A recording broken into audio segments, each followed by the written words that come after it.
At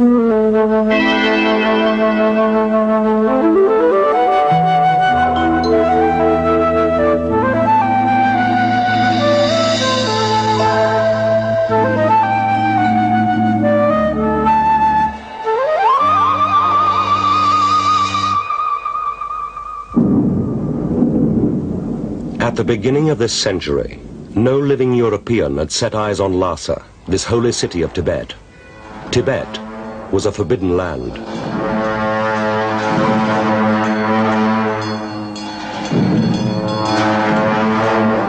We have explored to the ends of the earth, but this one country remains unseen, unvisited, shrouded in impenetrable mystery on the roof of the world.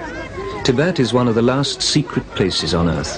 It is out of bounds, and it stirs men's curiosity. What is this unknown country of monks and monasteries, with its god-king, the Dalai Lama?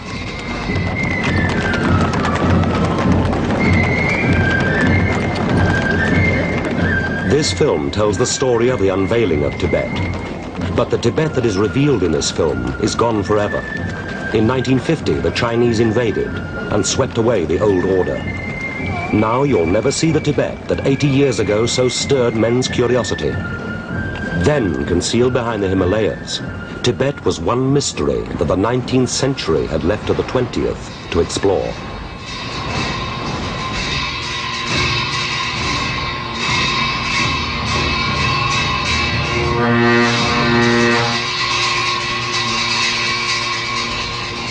In 1900, the Himalayas mark the northern border of the British Indian Empire.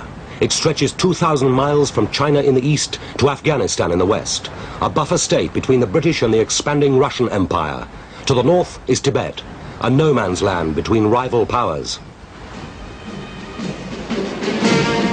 1903, with imperial pomp and ceremony, the Viceroy, Lord Curzon, enters Delhi. Lord Curzon has urged a forward policy in Afghanistan and Tibet. There are rumors concerning the Russians. There seems little doubt that Russian agents have been in Lhasa. The Tibetans totally refused to answer the Viceroy's letter. Whatever the Russian designs on India, I hold that the first duty of an English statesman is to render any hostile intention futile. A bold move might thwart the Russians. We must have a treaty with the Tibetans. Since they refuse to talk to us, we must send a mission to Lhasa. The expedition assembled at Siliguri on the borders of Sikkim, 400 miles from Lhasa. The mission is to be led by Colonel Younghusband. The escort 8th Gurkhas, 23rd Sikh Pioneer... Ain't this ripping, I wrote to my wife. It really was rather fun. There's something so compelling about forbidden cities.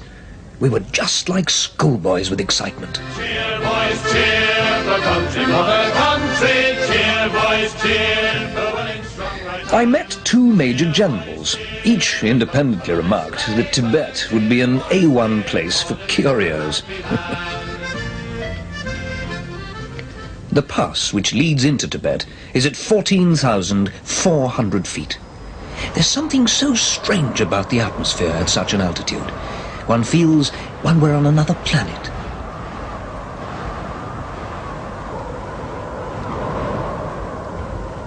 The Tibetans had built a wall right across our line of march. Our orders were to advance to Lhasa to negotiate a treaty but avoid a battle. Theirs, they said, to avoid a battle, but oppose our advance. It was absurd. We marched right up to their wall and started to wrest their muskets from them. The situation was very tense.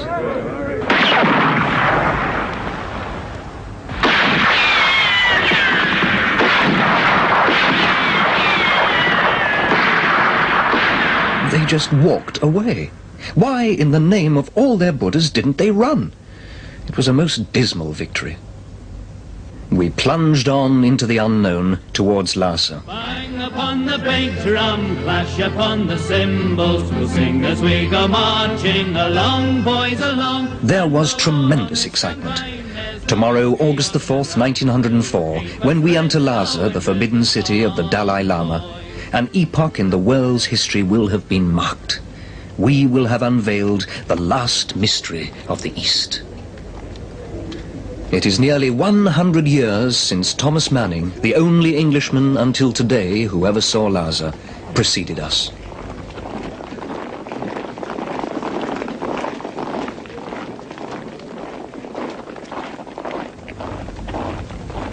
We found the city squalid and filthy, medieval. It must have been the same for centuries. The Tibetans didn't consider themselves the least degree conquered.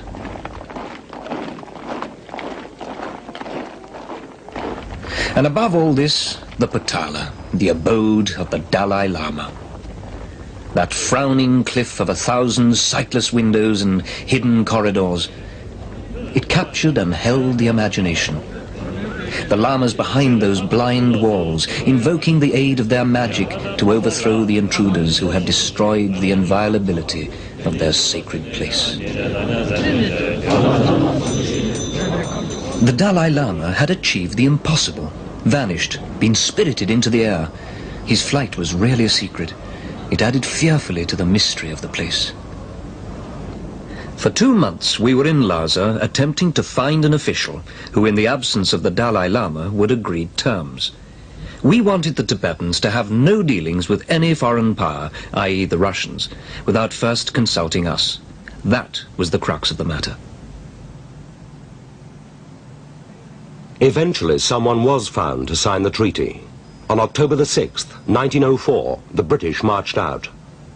The veil had been briefly drawn aside, but the air of mystery about the forbidden city remained.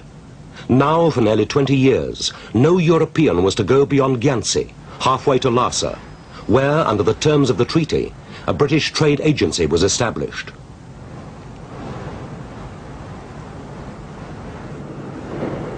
Some 6 years later, 2 British sergeants at a telegraph post on India's border with Tibet were woken by the unexpected news that the Dalai Lama was outside. He had fled this time from invading Chinese, who claimed Tibet to be part of China. The Dalai Lama was escorted into India. He stayed in India for 2 years, much of the time at the residency of the British political officer in Sikkim, Charles Bell, here with his secretary. A great friendship developed between Charles Bell and the Dalai Lama.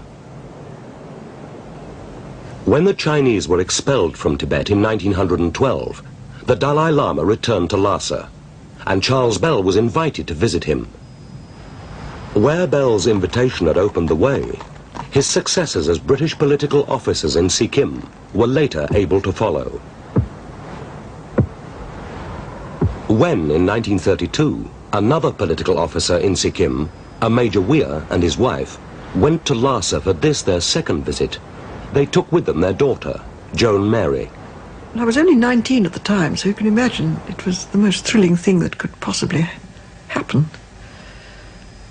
To actually go, have a chance to go to Lhasa, the forbidden city.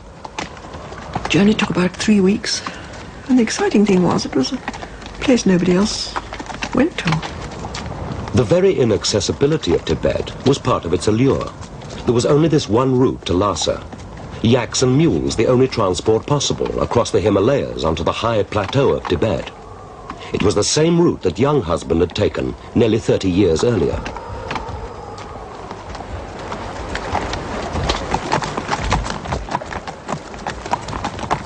The first stage of the journey up from India was familiar to British political officers responsible for relations with Tibet. An essential qualification for them was to have done a spell as British trade agent at Gyansi, Tibet's second largest town, halfway to Lhasa. But even the political officers could not go much beyond Gyansi without a special invitation from Lhasa.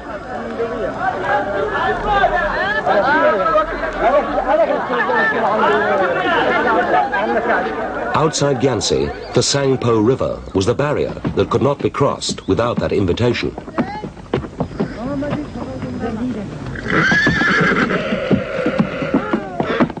Since the Russian Revolution, the Russian threat to India, real or imaginary, had faded. The northern border of the Indian Empire seemed secure, and the British had preferred to leave Tibet alone. It hopefully encouraged others, notably the Chinese, to do so. Bell had waited 8 years before being allowed to accept his invitation to visit the Dalai Lama. But in 1932, Tibet was having trouble with the Chinese on our eastern border.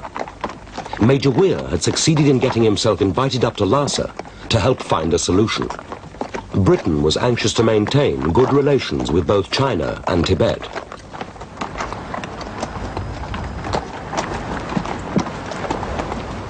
It was a sign of how rarely any European visited Lhasa that those few who did invariably took movie cameras with them. Outside Lhasa, Weir was welcomed by a guard of honor from the Tibetan army.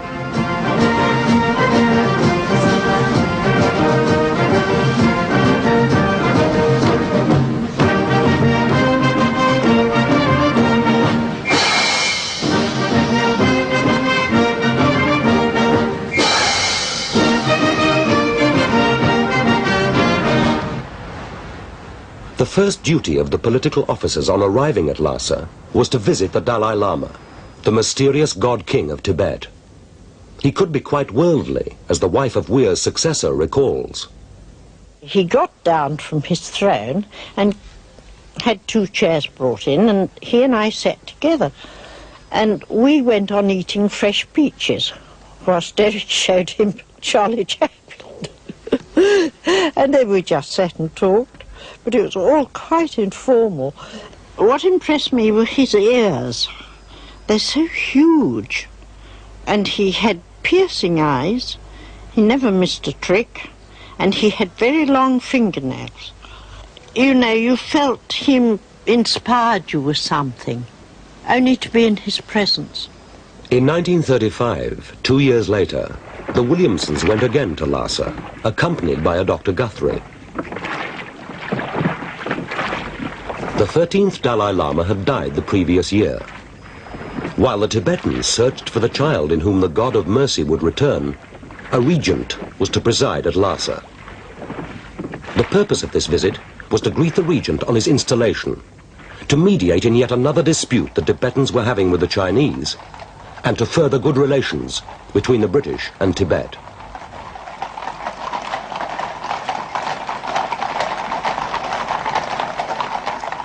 The pergola, every time you saw it, it always impressed you. Little town of Lhasa had about 20,000 people in it. All the shops, they're not inside anything, they just put these shades up and you could buy anything practically. The first duty for the British mission was to receive the Tibetan cabinet and the Prime Minister.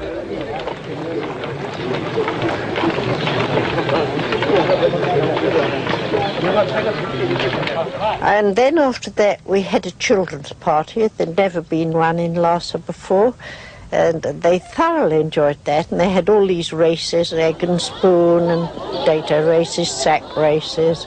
And Dinkcha, he was head of the police, a big man. He came and helped.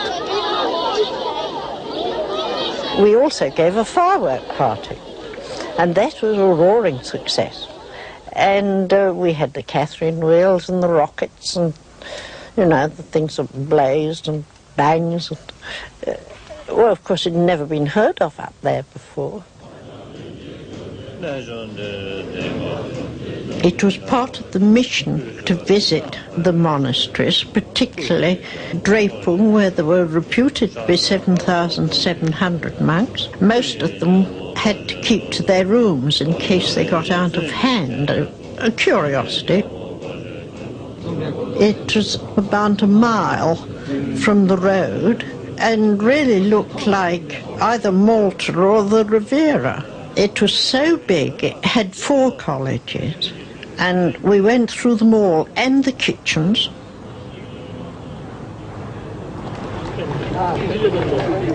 Another thing we did was to give an ashilamo, which is a religious play, and it lasted for 3 days.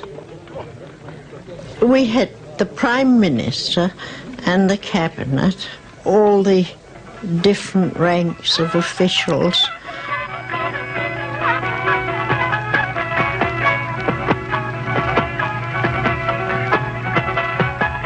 A man is put into a trance and he's supposed to give birth to a baby. Of course, I roared with laughter. It was all fun, make-believe.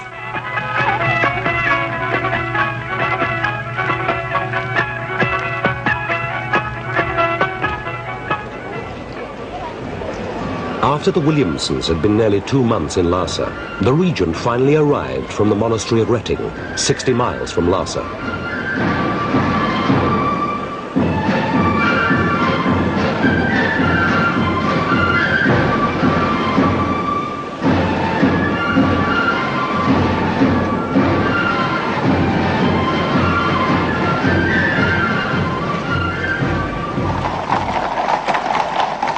Once the regent had arrived in Lhasa, we called on him. He was 24, he didn't suffer good health, but he had a very active brain. He would remain as regent till Dalai Lama was found, and after that until the Dalai Lama could take over.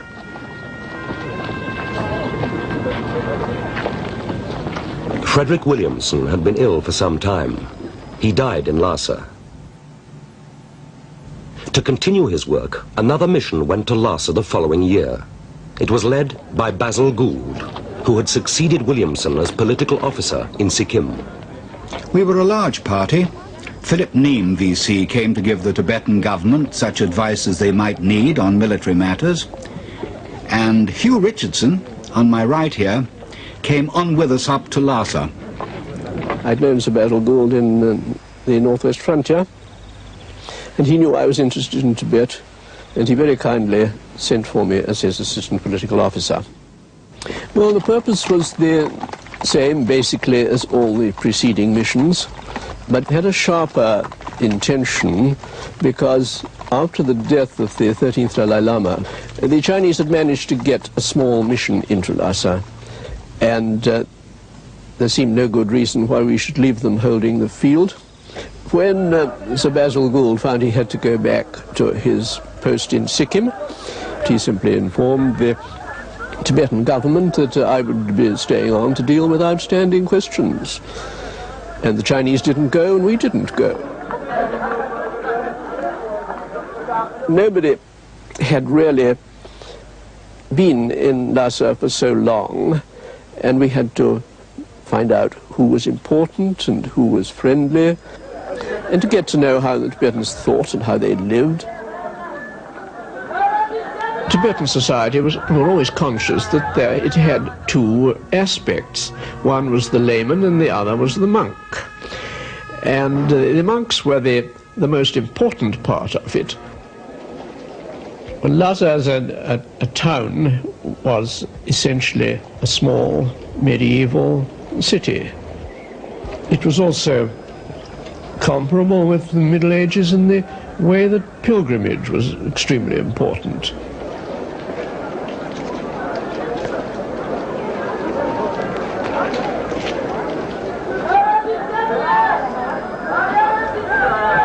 Tibet had a small population, about 2 million, spread over a country half as large as Europe. Outside Lhasa, on the high plateau, the majority of the people were nomads, living in yak hair tents.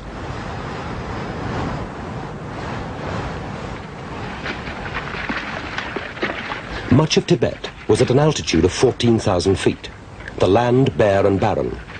At lower levels, though, good crops of barley were grown in the river valleys by peasant farmers.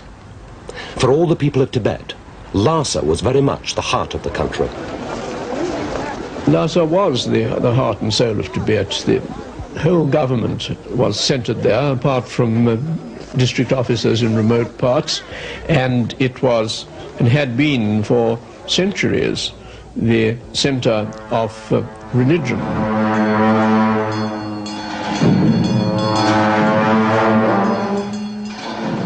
The monk population was largely centered outside the city of Lhasa in 2 or 3 great monasteries. The biggest of them had up to 10,000 monks and contained large temples and assembly halls and colleges for the monks to live in.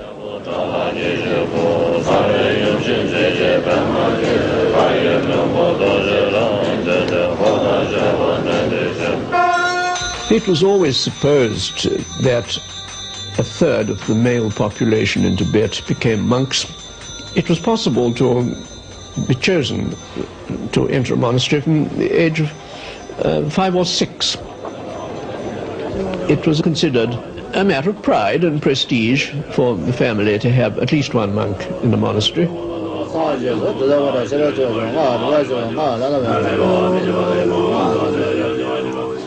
They were trained in the reading of religious texts, and a very important activity was debating religious problems of great complexity. And they would meet in little parks attached to the monastery and spend hours in a rather formalized form of debating and discussion. Like a medieval monastery, they were a community. They had cooks, they had sweepers, they had police, they had musicians, and those who were skilled in ritual.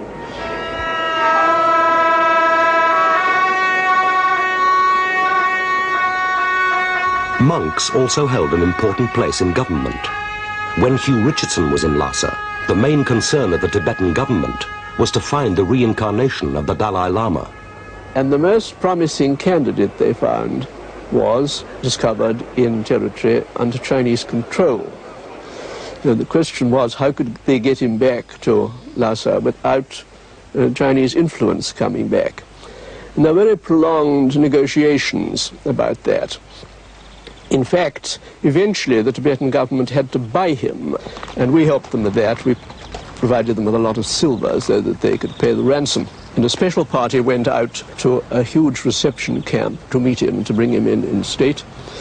And I went out on the day, and very early, and we all waited, and there was tremendous excitement in Lhasa about his coming. It took a very long time, and this was a very small boy. He was under 5 when he arrived. He behaved with the most superb composure. The formal installation in the Potala didn't take place until the next year, early the next year, when Sir Basil Gould came on a special mission for the purpose with proper presents for the occasion. No European had ever before been present in Lhasa at the installation of a Dalai Lama. In the audience hall, the column of those seeking a blessing was held back. All seemed to be aware that they were in the presence of a presence. He was seated in the gloom, high on his throne, cross-legged in the attitude of Buddha. A white scarf was placed around my neck, and 2 small cool hands laid steadily on my head. And so the brief audience ended. Our gifts were presented to the monks who had charge of the Dalai Lama, and within minutes the Dalai Lama's 8-year-old brother was on the spot to find out how everything worked. 8 days after our audience, a mile-long rout of color assembled to escort the Dalai Lama from the Norbulinka Summer Palace to the Potala. Well, I think we'd known before we went to Lhasa that everybody who'd been there before had found the Tibetans very good company indeed, very hospitable and good-mannered. We used to have large garden parties in which officials came with their wives and their children, and we gave them a large lunch and usually a cinema show, and played games in the garden. When one's first exposure to Tibet, you had a sense of wonderment and excitement, which gave way to the understanding that you were living in a very well-ordered society. It was medieval, and it was deliberately so, in a way, deliberately undeveloped materially. Spiritually and in general intelligence, it was highly developed. The British in India regarded Tibet as a very convenient buffer between themselves and China. The frontier was virtually unmanned. They didn't need to have any defences on the frontier. There was no danger of invasion or hostile forces of any sort along the whole of that long frontier from Ladakh all the way to Assam. The Chinese, however, had always considered Tibet to be part of China. In 1943, a new nationalist Chinese commissioner, Dr. Shen Sung-yen, came to Lhasa. He filmed his own arrival and later wrote of it. The moment you set foot in Tibet, you wonder, can this really be Shangri-La, the promised wonderland? It is bleak and barren, wrapped in silence. When you draw near the heart of the hermit kingdom, you begin to realize that you are heading into a society fossilized many years back. Outside Lhasa, I was welcomed by members of the Chinese community and officials of the Tibetan government.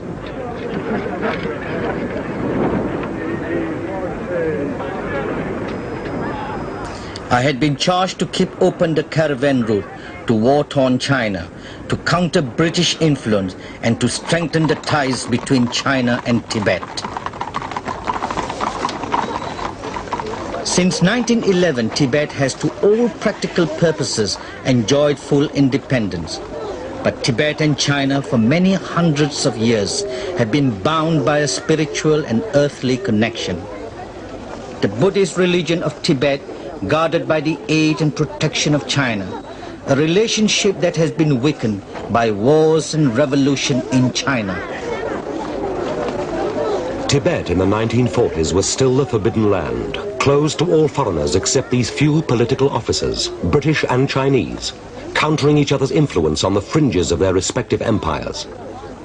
But there is today one European, an Austrian, who came to know Tibet at this time more intimately than any other, and by way of very different circumstances. In 1939, I was climbing in the Himalayas when the Second World War broke out. We were interned by the British in India, and together with a friend, I escaped from the prison camp, and after crossing the Himalayas and wandering for about 2 years, we reached Lhasa. It was January the 15th, 1946, when we for the first time saw the gleaming golden roofs of the Potala. We felt inclined kneeling down on our knees, like the Tibetan pilgrims do when they for the first time see this holy palace of the Dalai Lama. It was late in the afternoon when we reached this famous western gate. We walked just through together with all the other pilgrims, with the merchants, with farmers, with caravans, with donkeys bringing loads into Lhasa. We had read so much about this holy city. It was forbidden. The whole country was forbidden. And now we had reached the dream of our life. Some years after he left Lhasa, Heinrich Harrer wrote the story of his 7 years in Tibet. To this day, I can find no words to express how overwhelming were our sensations. Our minds, exhausted by hardship, could not absorb the shock of so many and such powerful impressions. Lhasa, it was like some forgotten fairy tale of the East. Nobody stopped us or bothered us. We realized that no one, not even a European, was suspect because no one had ever before come to Lhasa without a pass.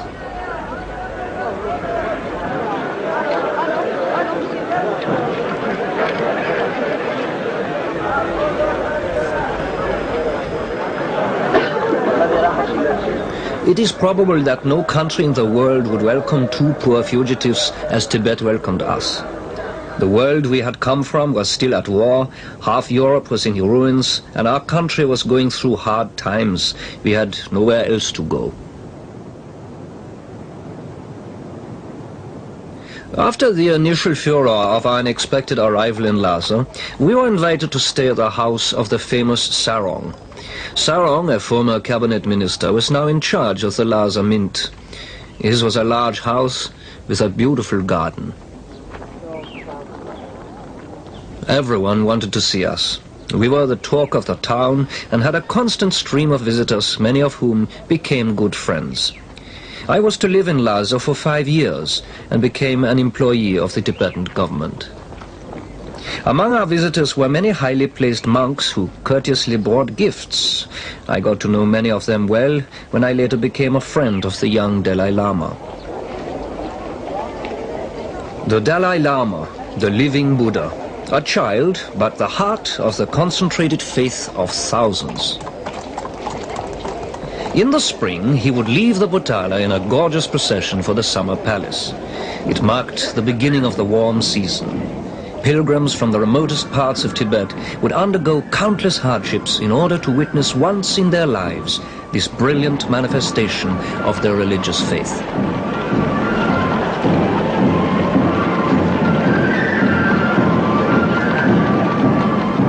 First came servants with the God King's personal effects carried in bundles.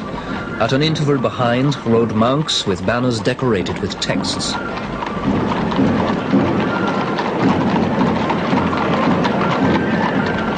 Then I heard the unmistakable sound of the British national anthem. I learned later that the bandmaster had been trained in India. High dignitaries and senior members of the God King's household, all monks with the rank of abbot, were approaching, and behind them the yellow silk-lined palanquin of the Dalai Lama himself.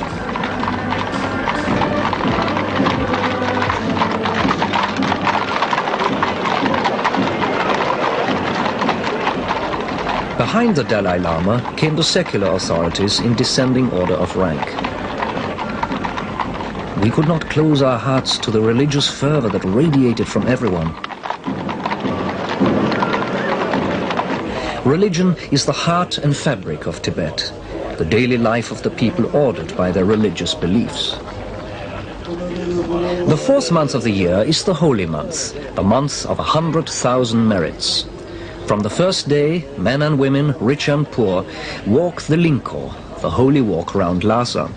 It is the most popular way to acquire merit, for this is the month Lord Buddha was born, and the effect of every deed one does is multiplied 100,000 times.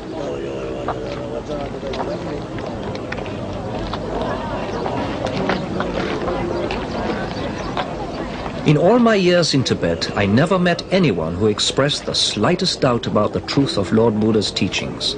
Pious texts are constantly on their lips. Prayer wheels turn unceasingly. Whole families are out to walk the Linko. Husbands, wives, children, servants, all murmuring their prayers. The more zealous ones do prostrations. They measure their full length on the ground. Others, for whom this is not enough, measure their width, the whole distance.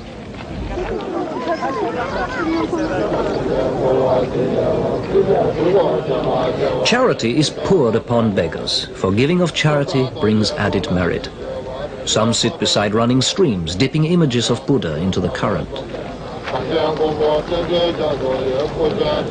On the 15th of the month, the whole body of government officials in their brilliant silk costumes is led by the 4 cabinet ministers around the holy walk. There is a beautiful and informal festival on this day at the Dragon Temple, on an island in a lake behind the Potala. There's a holiday atmosphere. Wine and food shops spring up. Picnic parties are everywhere.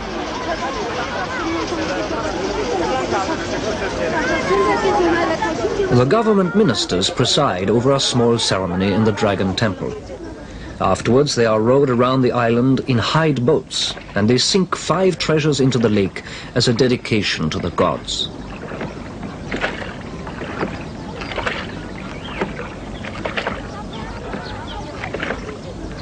After a short time in Tibet, it was impossible for me to kill a fly. It may be the reincarnation of a dead relative. If at a picnic an insect falls into a cup of tea, it is a catastrophe. It must at all costs be saved from drowning. The Tibetans are a gentle, laughter-loving people. Everyone scrambles for a ride to the island. Happy crowds throng the banks to watch the fun.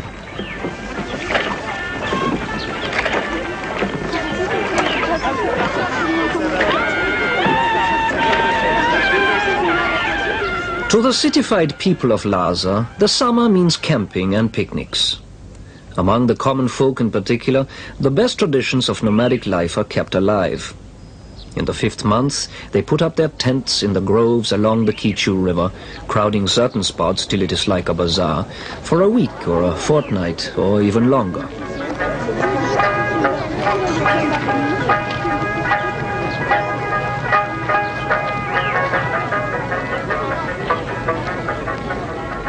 People play games and mahjong and musical instruments. Inside the tents, parties and more games are going on with much laughter. The camping season is a time enjoyed by everyone. By now, we were beginning to feel at home and accepted in Lhasa. When we first arrived, we had been afraid that we would be sent back to internment in India at the request of the British government. Hugh Richardson, being the representative of the British government, and since we had escaped from a British prison camp in India, he still had in his files the order to get us out of the country. Of course, India, as everybody knows, became independent country, and Richardson had to be replaced by an Indian officer. But that took another year because the Indians hadn't a proper man to replace Richardson, so he stayed on for another year. But then it was irony of fate. The man, Hugh Richardson, who had tried us to get us out of Tibet, it was we who went to the Kichu River and waved farewell to him when he had to leave Lhasa before us. All the turmoils and changes in the world had passed Tibet by. Here, life continued its obligatory course. The 7th month is the time of opera. Vast throngs of people come to see a flower show and dramatic performances given on a great stone stage in the garden of the Summer Palace. I could not but be astonished at the frankness of some of the performances. It is proof of the good humor and sanity of the people that they can make fun of their own weaknesses and even of their religious institutions. Men appear dressed as nuns. It brings the house down.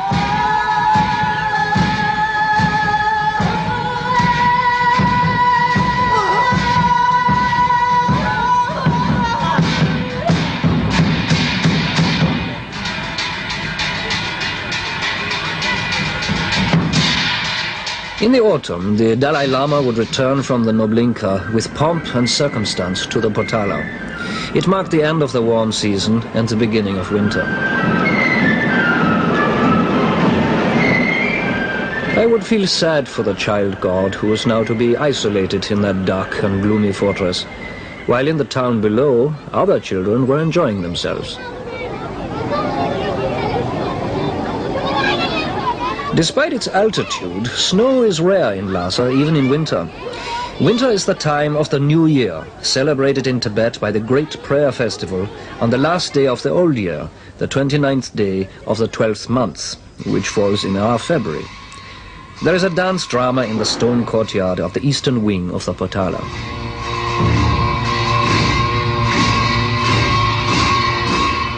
It is a solemn drama concerning the chastisement of evil spirits by black-hatted priests.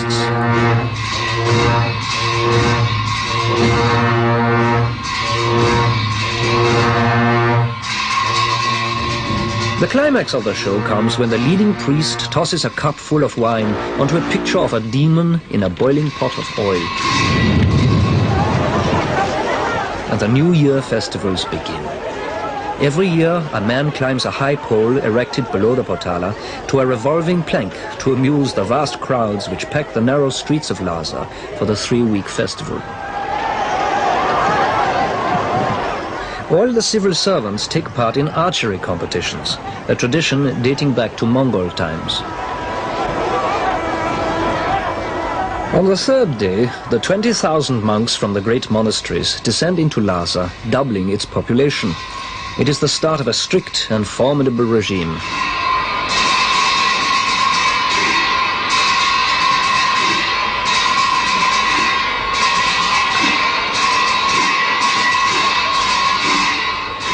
For 3 weeks, the monks take over the running of the town. It symbolizes the return of secular power to religion, where ultimately all power lies.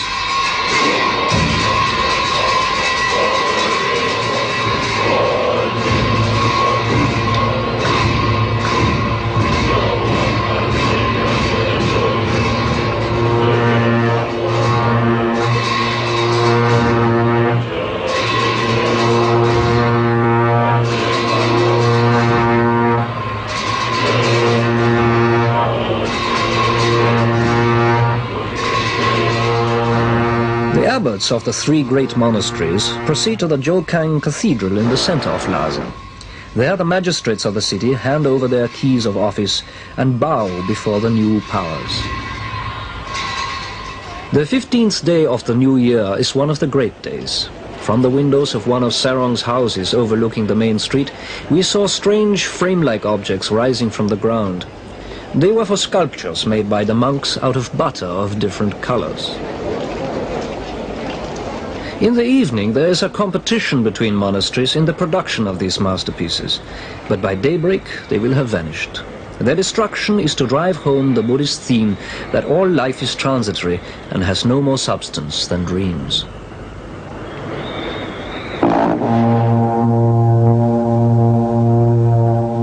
In front of the cathedral, the abbots ruling Lhasa seat themselves in preparation for the arrival of two ceremonial generals and their attendants.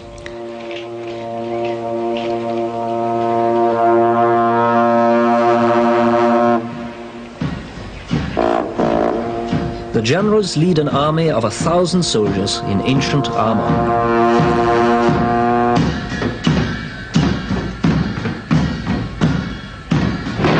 Long ago, a Muslim army marching on Lhasa was overtaken by heavy snowstorms. The arms and armor of the frozen soldiers were brought in triumph to Lhasa, and now they are brought out every year as these soldiers wage their phantom war against the forces of evil.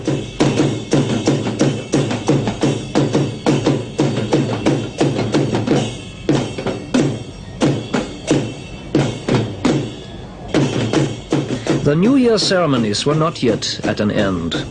Now came an athletics gathering. This too was an important ritual that had to be performed.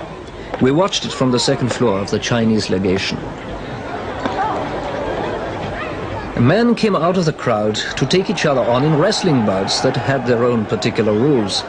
There was no distinction between winners and losers. Both got a reward.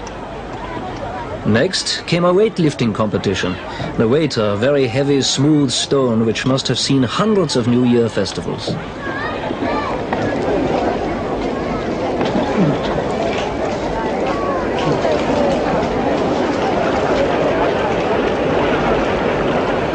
On the 24th of the month, the state oracle, who when in a trance is consulted on important matters of state, is brought from the cathedral to an immense religious ceremony.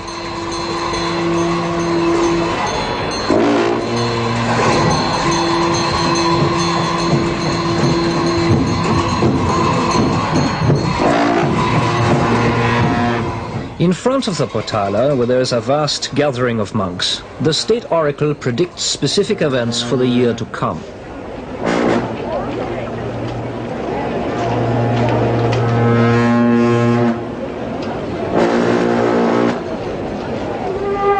His trance over, the oracle faints and is borne away on a palanquin, while the monks converge on two vast brushwood pyres on which effigies of a skull, symbolizing the evils of the past year, are ceremonially burnt. The last event of the Great Prayer Festival is a test of horsemanship, the most popular of all the spectacles. It is probably a survival of former great military parades. In the past, feudal lords had at certain times to march their troops past their overlord to show their readiness for war. It recalls the warlike days of the Mongols, when marvelous feats of horsemanship were the order of the day.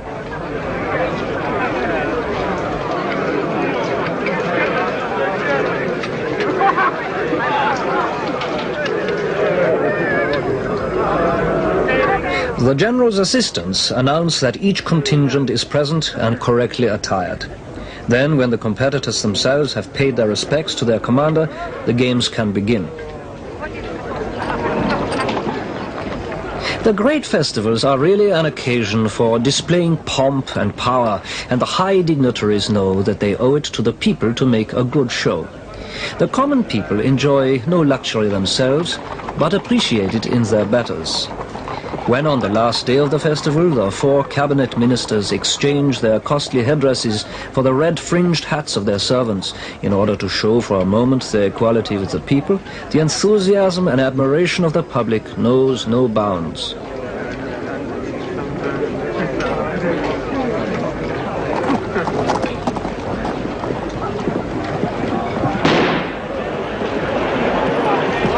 I was enjoying life in Tibet and had made many friends.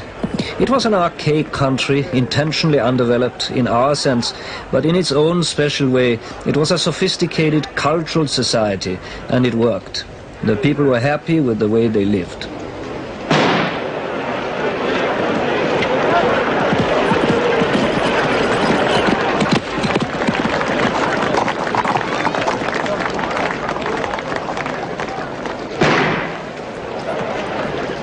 These games were held each year on the open ground behind the Potala, in front of the house where in 1904 young husband had stayed.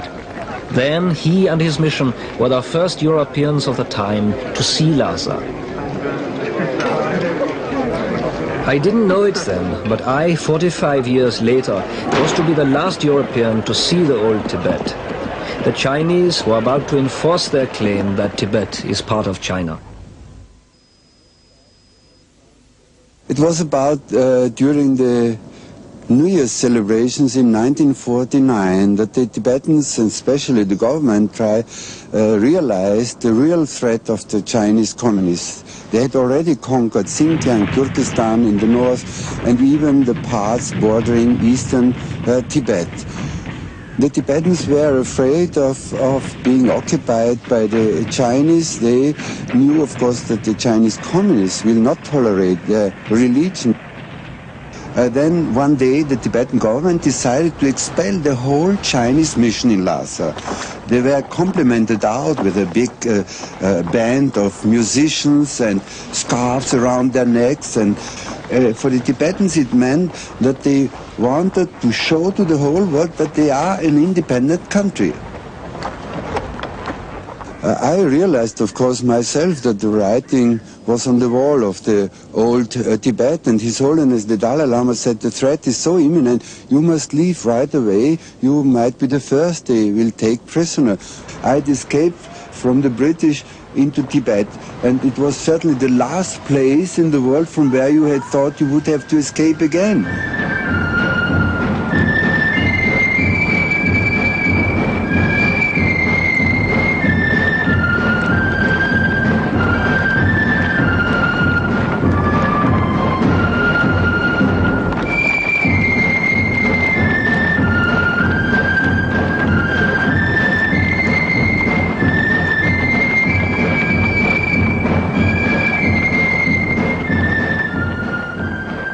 In 1950, the Chinese invaded.